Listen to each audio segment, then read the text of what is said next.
अभी आप जो ये वीडियो हमारा देख रहे हो, इसके लिए भी आपके पास समय नहीं होगा। लेकिन आप अगर कोई चीज़ को समय निकाल कर नहीं देखोगे, नहीं करोगे और अपने लाइफ में रिस्क नहीं लोगे, तो आप जहाँ पे हो वहीं पे रह जाओगे।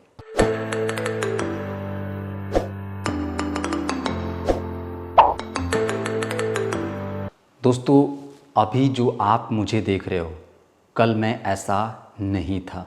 आज 2 सितंबर 2022 है और मेरा जो सफ़र है वो 2005 से ही शुरू हो गया था। आप देख सकते हैं कि मैं जब छोटा सा बच्चा था तो मैं क्या करता था। मैं अपनी गर्दन में ब्रेड का टोकरी लटकाकर और गांव-गांव जाकर बेचता था। ऐसा क्यों करता था? क्योंकि मेरे पिताजी 2003 में ही पैरालिसिस हो चुके थे, जिसको हम लोग हिंदी में लंकवा कहते हैं। मेरे पिताजी को एक बार शुरुआत में 2003 में ही लंकवा मार दिया था, जिससे कि उनका जो हाफ बॉडी था वो वर्क नहीं कर रहा था। शरीर में तो था लेकिन वो काम नहीं कर रहा था। और यही कारण है कि हम तीनों भाई क्या बेच रहे हैं बाबू? कैसे कैसे है? 10 रुपए का है, नहीं 20 रुपए का है, ये 10 रुपए का है, हाँ। ये 5 रुपए का है, ये वाला 10 रुपए, तो ये वाला दे दीजिए। कितना का है? 10 रुपए। अपने अपने से कमा कमा कर, कोई जो मेरे बड़े भैया थे वो तो हम ही लोगों को पाल रहे थे, और हम और मेरे मझला भाई दोनों क्या करते थे कि जब सुबह होता तो गर्दन में टोकरी लटकाकर ब्रेड का टोकरी लेकर और निकल जाते गांव में। बेच कर आते, 2 घंटे 3 घंटे में बेच कर आते।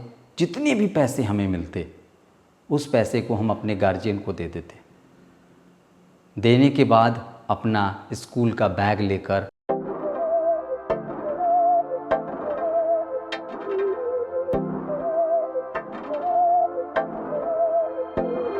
बहकी सभी जुबां हैं, हम हैं हजारों में, और निकल जाते थे पढ़ने के लिए। स्टार्टिंग में जब मेरे पिताजी ठीक थे तो हम प्राइवेट में पढ़ते थे, लेकिन जब मेरे पिताजी पैरालिसिस हो गए तो हम सरकारी स्कूल में पढ़ने लगे। जब ऐसा समय आया कि बड़के भैया अब अपना सेपरेट कमाने लगे, उनकी वाइफ, वो और उनका एक बच्चा, वो अलग हो गए और हम अलग हो गए। काम सब कुछ वैसा ही चलने लगा। 2009 में मेरे कंधों पे भार ज़्यादा आ चुका था और हम दोनों भाई मिलकर ब्रेड बनाते थे, और जब हमारे घर पे कस्टमर नहीं आते थे तो मैं उन ब्रेड को लेकर जाकर गांव-गांव साइकिल पे ले जाकर बेचता था। लेकिन सिचुएशन ऐसा होता था कि हमारा जब मौसम ख़राब होता तो ब्रेड कभी कभी ख़राब हो जाता था और हमें पूरा जितना 50 केजी का हम ब्रेड बनाते थे सब हम लोगों को ही बेचना पड़ता था, क्योंकि कस्टमर घर पे नहीं आते थे। मौसम ठीक रहता तो सब ठीक रहता। ऐसा सिचुएशन हमारा चलता रहा। और जब मैं मैट्रिक पास किया तब भी मैं ये काम कर ही रहा था। मैट्रिक में मेरा पढ़ाई उतना अच्छा नहीं हुआ। जब मैं 12th में गया तो यहाँ पे मेरा पढ़ाई थोड़ा सा अच्छा हुआ। यहीं पे मैंने स्पोकन का भी क्लास किया, यहीं पे मेरा इंग्लिश का भी क्लास हुआ, यहीं पे फिजिक्स, केमिस्ट्री और मैथ का अच्छे से मेरा क्लास हुआ। सब कुछ बढ़िया चला, लेकिन साथ में सब कुछ ये भी चल रहा था। मैं ब्रेड भी बना रहा था, कस्टमर नहीं आते तो बेचने भी जाता। जैसा कि अभी आप ये वीडियो देख रहे हो, ये आज 2022 का वीडियो है और मैं ये काम इसलिए करके आप सभी को दिखा रहा हूँ क्योंकि इससे पहले जो मैं एक वीडियो डाला था, ये वाला, एक गरीब यूट्यूबर का घर, 31 लाख सब्सक्राइबर हो गए हैं, लेकिन मेरा घर कैसा था ये मैं आप सभी को इस वीडियो के अंदर दिखाया हूँ। मैंने आप सभी से प्रॉमिस किया था इस वीडियो के अंदर कि मैं आप सभी को ब्रेड बना कर दिखाऊंगा कि कैसे मैं ब्रेड बनाता था। देख लो, अभी मैं यहाँ पे आ चुका हूँ, अपने पास में ही 2 किलोमीटर के रेंज में एक ब्रेड का दुकान है, यहीं पे ब्रेड बनता है। देख सकते हैं कि मैं यहाँ पे जो आप सभी बड़ा वाला ब्रेड खाते हो, जिसको हम लोग डबल रोटी कहते हैं, वो आप सभी को ऐसे बनता है। पहले इसको गोल लोइया काटा जाता है। इसको 75 ग्राम से ज़्यादा नहीं रखना है, न कम रखना है। अदरवाइज होता क्या है कि कोई छोट हो जाएगा, कोई बड़ा हो जाएगा, तो कस्टमर इसी में छांट बराव करने लगते हैं और ये बहुत उदासजनक होता है। इसलिए सारा जो लोइया है वो एक साइज बनाया जाता है। इसको लोइया को बनाने के बाद इसको ट्रे में रखा जाता है और रखने के बाद इसको कुछ समय के लिए छोड़ दिया जाता है।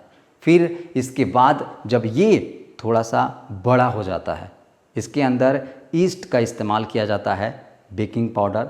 ये जो लोइया है जो 75 ग्राम का काटा जाता है वो थोड़ा सा साइज में बड़ा हो जाता है। लगता है कि 150 ग्राम का ये कटा था। इसके अंदर जो मटेरियल यूज होता है उसके कारण ये बड़ा हो जाता है, तो इसको फिर रोटी की तरह बेला जाता है। देख सकते हैं कि हम दोनों का यहाँ पे कंपटीशन चल रहा है और काफ़ी अच्छे से मैं भी इसमें फिट हो जा रहा हूँ और ये आप सभी के सपोर्ट के कारण हो रहा है, क्योंकि मैं इसमें वापस नहीं जाने वाला था। लेकिन मैं प्रॉमिस कर दिया था कि मैं आप सभी को दिखाऊंगा कि मैं पहले करता क्या था, और आज देख लो, मैं आप सभी का जो प्रॉमिस था वो मैंने पूरा किया। इस बात पे ना इस वीडियो को एक लाइक कर देना यार। लाइक नहीं किया हो तो जल्दी से लाइक कर देना, कमेंट करके बताना कि मेरा जर्नी अभी तक कैसा रहा।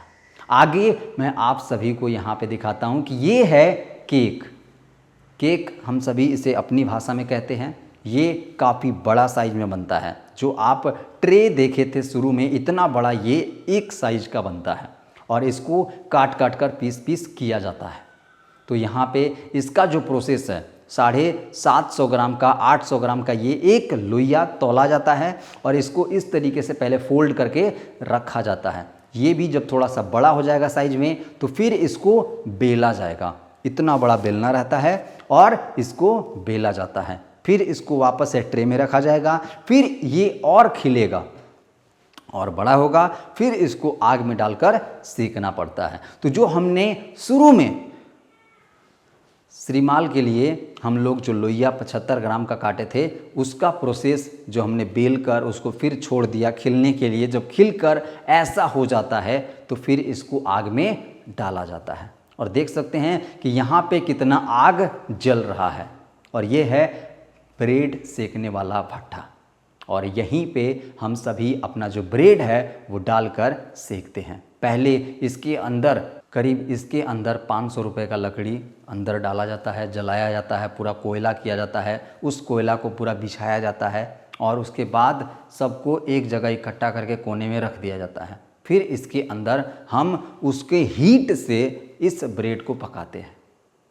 तो यहाँ पे देख सकते हैं बगल में आग जल रहा है और मैं इसके अंदर एक एक करके जो डबल रोटी है उसको अंदर डाल रहा हूँ सेकाने के लिए। उसको अच्छे से हम लोग सेकते हैं, फिर उसको एक एक करके बाहर निकालते भी हैं। तो ये सारा प्रोसेस हम सभी अपने ही हाथों से करते थे। और आज अगर मैं यहाँ पे YouTube पे ना आता और अपनी लाइफ को थोड़ा रिस्क में नहीं डालता तो आज मैं आप सभी के सामने ये वीडियो बनाने लायक नहीं रहता। दोस्तों, ये जो अभी आप पूरा प्रोसेस देख रहे हो, इस पूरे प्रोसेस में हमें 1 मिनट का भी फुर्सत नहीं मिलता है। अगर हम कोई ब्रेड को तौल रहे हैं, उसको वजन कर रहे हैं, तो अगर उसके बीच में ज़्यादा गैप हो जाएगा तो वो एक समय पे रेडी नहीं होगा। अगर हम कोई लोइया को बेल रहे हैं, उसको रोटी का बना रहे हैं, तो अगर उसमें आगे पीछे हो जाएगा तो उसमें भी क्या होगा कि वो एक समान नहीं खिलेगा, एक साइज का वो नहीं दिखेगा। तो अगर हमें कोई फ़ोन भी आता है तो हमें उसी समय काम करते समय ही फ़ोन भी पिक करना होता है। और इसमें YouTube का मेरे पास समय बहुत कम बचता था। तो जब मैं ये पूरा जो आपको मैदा दिख रहा है 50 kg का, 100 kg का, 200 kg का हम लोग ऐसे सान कर गूंथ कर टेबल पर रखते थे, तो उस समय मेरे पास करीब 1 घंटे का समय रहता था। तो तो वहाँ पे मैं अपना वीडियो रिकॉर्ड करता था, बनाता था। और उसके बाद जब ये सारा काम मेरा कंप्लीट हो जाता था, मतलब मैदा गूँथने से लेकर उसको ट्रे में रखने से लेकर उसको सेक कर निकाल कर एकदम घर में तैयार कर रखने से लेकर जब मेरा पूरा काम कंप्लीट हो जाता तब मेरे पास समय बचता था। अभी गर्मी के मौसम में तो हमारा तो 3 बजे ही काम हो जाता था कंप्लीट, 2 बजे 3 बजे। और जहाँ पे मैं अभी काम करने के लिए आया हूँ वहाँ तो भैया क्या है कि 1 बजे 1:30 बजे काम कंप्लीट हो जाता है, लेकिन हमारा थोड़ा सा डिले हो जाता था। तो अब जब ठंडी का मौसम आता तो 3 रात बज जाते, कभी कभी 5 बज जाते। और देखो 5 बज गया तो हमें सोने का भी समय नहीं मिलता, 1 घंटे आधे घंटे सो लेते, उसके बाद सुबह सुबह कस्टमर आ जाते। अभी तो मैं दिन में काट कर दे रहा हूँ, ये जो अभी आप ब्रेड देख रहे हो मैं कस्टमर को काट कर दे रहा हूँ। और ऐसा ही कस्टमर को काट काट कर हम लोग ब्रेड पीस बाय पीस करके देते थे। और ये जो प्रोसेस अभी आप डे वाला देख रहे हो हम लोग मॉर्निंग में करते थे। 4 बजे भोर में कस्टमर आ जाते थे, 3 बजे भोर में आ जाते थे, कोई कोई तो हमारे घर पे ही कस्टमर रह जाते थे तो वो 2:30 बजे ही हमें उठा देते थे। जैसे ही काम कंप्लीट हुआ बोलते कि भैया काट दो हमारा, और काट के पीस पीस कर दो, हमें निकाल दो तैयार के। तो ऐसा समय होता था। और उसी बीच मैं अपना यूट्यूब वाला भी काम करता था। तो आपको समय किसी चीज़ के लिए नहीं मिलता है, आपको समय निकालना पड़ता है। अभी आप जो ये वीडियो हमारा देख रहे हो इसके लिए भी आपके पास समय नहीं होगा, लेकिन आप अगर कोई चीज़ को समय निकाल कर नहीं देखोगे, नहीं करोगे और अपने लाइफ में रिस्क नहीं लोगे तो आप जहाँ पे हो वहीं पे रह जाओगे। अगर आपको कुछ आगे बढ़ना है आपको जीवन में अपने से ज़्यादा सोचना पड़ेगा। अगर आपको कुछ पाना है तो कुछ खोना भी पड़ेगा।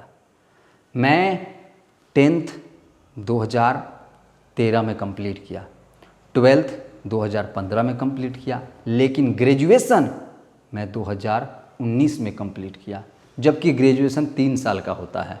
तो मैंने खोया 1 साल।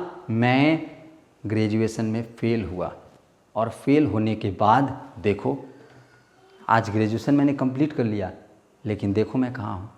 तो मैंने खोया, क्या खोया? अपना 1 साल खोया। और मैं अपने दोस्तों से पीछे हुआ, लेकिन आज देखो मैं ये कह सकता हूँ कि मैं कुछ दोस्तों से थोड़ा सा आगे आ चुका। और ये मेरा तब संभव हुआ जब मैं अपनी लाइफ से रिस्क लिया। मैं अपने लाइफ को, अपने एजुकेशन को रिस्क में डाला। मैंने देखा कि थोड़ा इसमें मेरा ग्रोथ दिख रहा है, थोड़ा मुझे अलग दिख रहा है, थोड़ा मुझे बेनिफिट दिख रहा है, थोड़े मुझे पैसे भी मिल रहे हैं, तो मैंने इसको समय दिया। तो आप सभी को भी अगर किसी चीज़ में ट्राई करने का समय मिल रहा है तो ट्राई करो। और ऐसा नहीं है कि ट्राई कर रहे हो और जब आपको उसमें थोड़ा सा भी अगर आपको दिख रहा है कि नहीं लाइफ में हम कुछ कर सकते हैं यहाँ पे, तो उसको पूरा करने का कोशिश करो। और इतना जान लो कि आपको उतना ही मिलेगा जितना आप कोशिश करोगे। अगर आप अपने लाइफ में किसी काम को करने के लिए 100% कोशिश करोगे तो आपको 100% मिलेगा। आज मैं भी अपनी लाइफ में 100% नहीं दे रहा हूँ। कभी ये काम करने लगता हूँ, कभी ये करने लगता हूँ। किसी चीज़ में आपको एक फोकस बनाकर रखना होगा, तब जाकर आपको वो गोल मिलेगा। दोस्तों, उम्मीद करते हैं कि आज आप सभी इस वीडियो से थोड़ा सा तो मोटिवेट हुए ही होंगे, क्योंकि जब एक 8 साल का बच्चा 50 रुपये कमाकर स्कूल जा सकता है पढ़ने के लिए, जब एक 10 क्लास में पढ़ने वाला बच्चा अपने पिता के भार को अपने कंधे पे ले सकता है और अपने घर को चला सकता है, तो आप भी कुछ कर सकते हो। जब 12th में पढ़ने वाला एक बच्चा, जब उसके पिता गुजर जाएं और फिर वो उसी प्रोग्रेस में काम करता रहे, अपने घर का भार संभालता रहे, तो आप भी कुछ कर सकते हो। जीवन में आपको बहुत दुख मिलता है, लेकिन वो दुख आपको तब के लिए ही दुख रहता है। लेकिन जब आप उस दुख में पूरी तरह दुखी हो जाओगे तो आपको सुख का आनंद नहीं मिलेगा। जो दुख आपको मिला उस दुख को वहीं पे रहने दो और जीवन को आगे बढ़ने दो, और सुख का आनंद लेना है तो आपको दुख को भुलाना पड़ेगा। और हाँ, इतना जान लेना दोस्तों कि लाइफ में अगर आपको सक्सेस बनना है तो आपको घमंड कभी नहीं करना होगा। बाकी अगर आप सभी को हमारा ये वीडियो पसंद आया होगा तो आप सभी इस वीडियो को ज़रूर से एक लाइक कर दीजिएगा। चैनल पे अगर आप सभी नए होंगे तो चैनल को सब्सक्राइब कर लीजिएगा, क्योंकि यहाँ पे आप सभी को बहुत कुछ सीखने को मिलता रहेगा। क्योंकि मैं बहुत दिनों से सीखता आ रहा हूँ और मेरे लाइफ का जो जीवन है वो बहुत अनमोल है। तो आप अगर मेरे साथ जुड़ना चाहते हो तो जुड़ लो। लाल कलर का नीचे सब्सक्राइब का बटन होगा, सब्सक्राइब कर दो और बगल में एक घंटी का आइकन होगा, क्योंकि इस तरीके का वीडियो मैं आप सभी के ही डिमांड पे लाता हूँ। तो अगर कुछ और जानना चाहते हो मेरे बारे में तो नीचे कमेंट करना। फिर हम मिलते हैं आगे अगले वीडियो में। तब तक के लिए आप अपना ख्याल रखना। Take care till then and good bye.